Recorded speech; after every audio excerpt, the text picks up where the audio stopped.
What is hypovolemic shock? Hypovolemic shock is a dangerous condition that happens when you suddenly lose a lot of blood or fluids from your body. This drops your blood volume, the amount of blood circulating in your body. That's why it's also known as low-volume shock. Hypovolemic shock is a life-threatening emergency. Blood helps hold your body temperature steady, forms blood clots, and moves oxygen and nutrients to all of your cells. If your blood volume gets too low, your organs won't be able to keep working. The most common cause of hypovolemic shock is blood loss when a major blood vessel bursts or when you're seriously injured. This is called hemorrhagic shock. You can also get it from heavy bleeding related to pregnancy, from burns, or even from severe vomiting and diarrhea. Hypovolemic shock signs and symptoms. How hypovolemic shock shows up can depend on a number of things, including your age, your past medical care and overall health, the cause of the shock or the source of the injury, how quickly you lost the blood or fluids, how much your blood volume has dropped. With an injury, the most obvious sign of hypovolemic shock is a lot of bleeding. But you won't see it when the bleeding is happening inside your body because of an aortic aneurysm, organ damage, or ectopic pregnancy.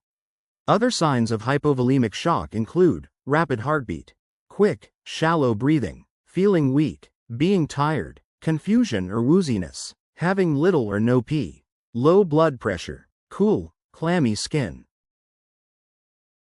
Hypovolemic shock causes. Causes of hypovolemic shock that involve bleeding include broken bones around your hips, cuts on your head and neck, damage to organs in your belly, including your spleen, liver, and kidneys, because of a car accident or a bad fall, a tear in your heart or a large blood vessel, or a weakened spot in a large blood vessel that could burst, problems with your digestive tract, such as ulcers, an embryo growing outside a woman's uterus, the placenta peeling away from the wall of a pregnant woman's uterus, a ruptured ovarian cyst, heavy bleeding during labor or delivery, or in the following 24 hours, a disorder in which the tissue that usually lines a woman's uterus grows outside it. Causes that don't involve bleeding include dehydration, diarrhea and vomiting, high fever, severe sweating, other gastrointestinal problems like stoma or fistulas, kidney disease and diuretics, fluids getting stuck in one part of your body because of a condition like pancreatitis or intestinal blockage.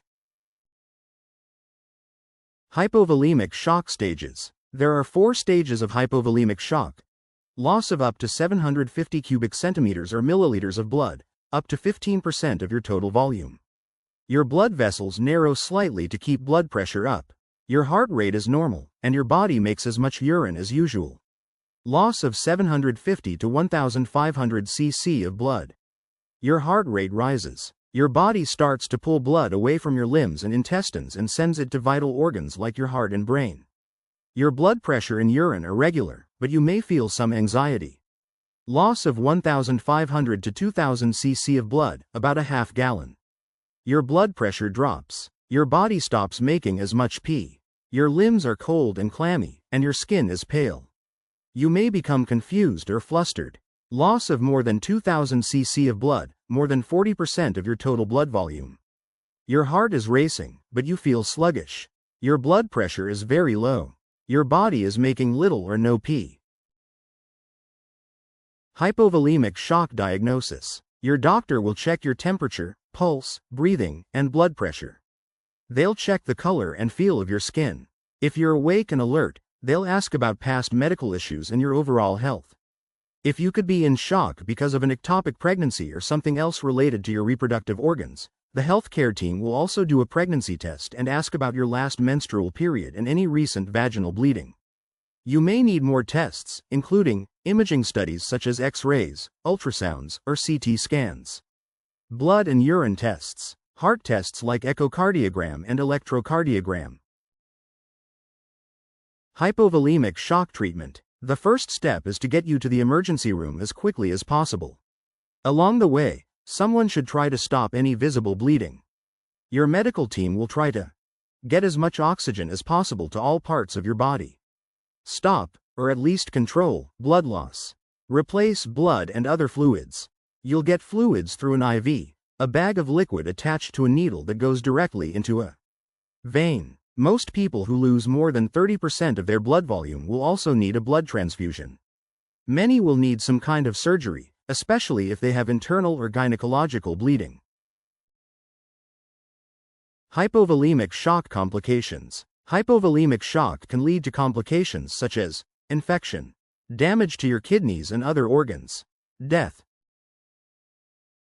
Hypovolemic shock outlook. The outcome depends on how serious your condition is when you start treatment, how much blood you lost, how quickly blood and fluids are replaced, and whether you have any other issues or complications.